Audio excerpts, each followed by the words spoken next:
तेजस्वी भी यादव इस वक्त प्रेस कॉन्फ्रेंस कर रहे हैं अग्निपथ योजना को लेकर, सुनाते हैं आपको।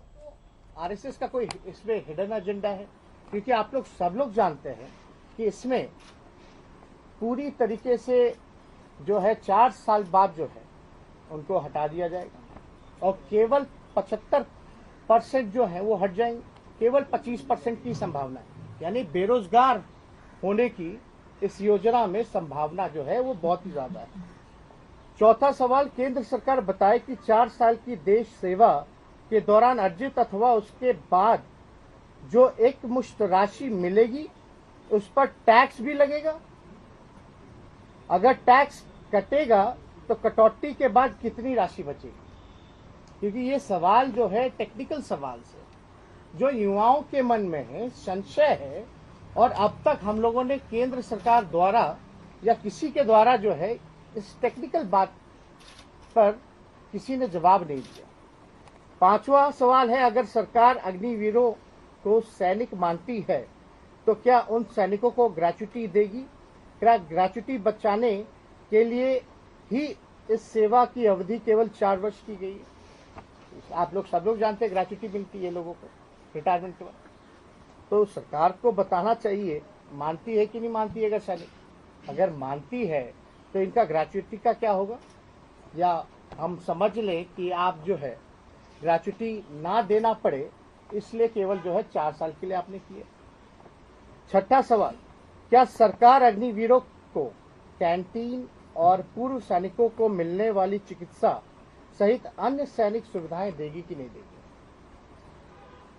सातवां, क्या ये योजना बनाने से पहले सरकार ने डिफेंस एक्सपर्ट्स, रक्षा विशेषज्ञों, रक्षा से रिलेटेड जितने बड़े लोग हैं, जो एक्सपर्ट्स हैं, अनुभवी जो लोग हैं, जो एक्स आर्मी के लोग भी हैं, वो उनसे फीडबैक लिया या नहीं लिया गया? कि कोई राय ली गई कि नहीं लिया गया?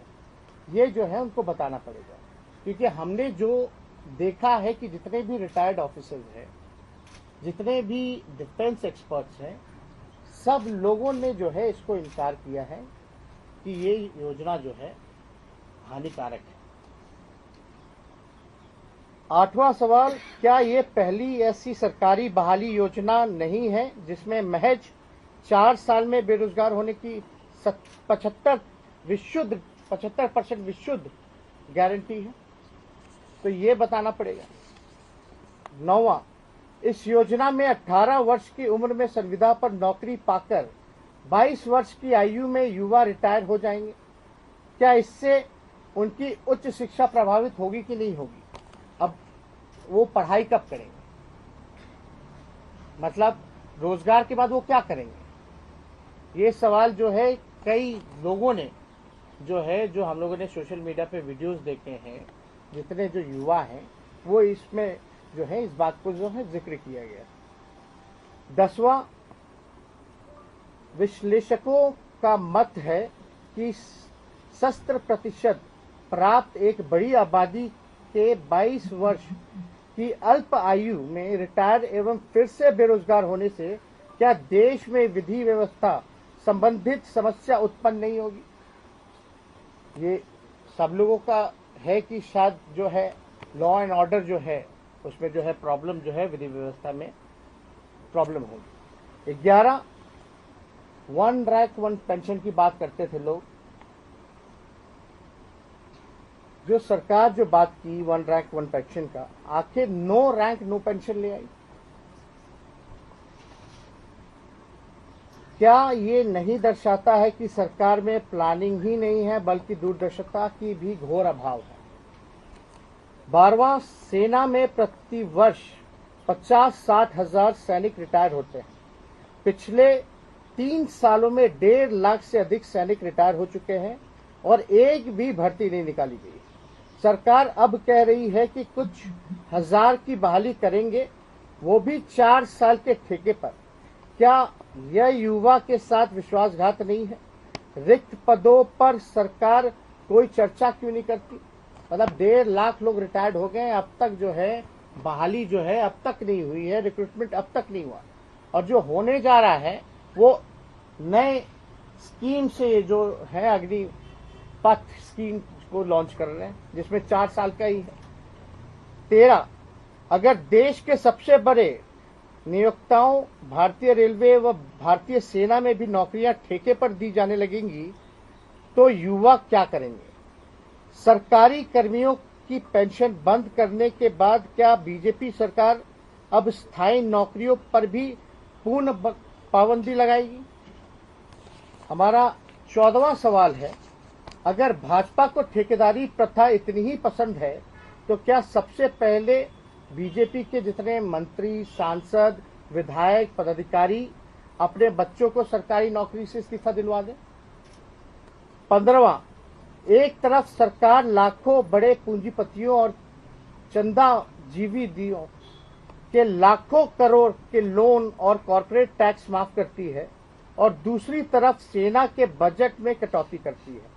आप लोगों ने देखा होगा कई लोन जो हैं कॉर्पोरेट्स के उन्होंने वेव किए हैं और बजट में लगातार जो है कटौती चलती रही है।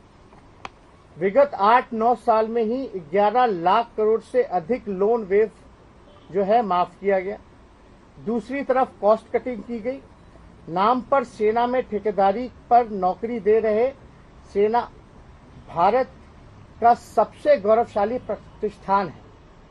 क्या सरकार सेना के मामले में हस्तक्षेप करना चाहिए या नहीं करना चाहिए?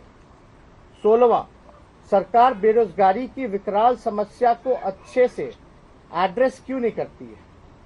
क्या सरकार को बेरोजगारी के मसले पर संवेदनशीलता से विचार नहीं करना चाहिए? 17वां, भाजपा सरकार बताए कि देश के 70% युवा नौकरी को लेकर इस वक्त तनाव में नहीं है। क्या 18वां, क्या बेरोजगारी से उत्पन्न हिंसा और अराजकता के दोषी सरकार नहीं है? 19वां, 10 लाख से अधिक पद तो केंद्र सरकार के अधीन विभागों में रिक्त पड़े हैं। क्या 8 वर्ष में इन पदों को रिक्त रखने के दोषी युवा है या विपक्ष है? मतलब आप देखिएगा अभी भी केंद्र सरकार में 10 लाख नौकरियां जो हैं, पदे जो हैं वो रिक्त हैं, लेकिन दोषी जो हैं, जब हिंसा उत्पन्न होती है, युवा आक्रोश में आते हैं तो विपक्ष को ठहरा दिया जाता है। और जो आखिरी जो सवाल है, क्या भारत सरकार ने युवाओं को 2 करोड़ नौकरी 2022 तक यानी 80 करोड़ रोजगार, प्रत्येक के खाते में 15-15 लाख धन और उनके जीवन में अच्छे दिन लाने का लोक लुभावन आश्वासन नहीं दिया था?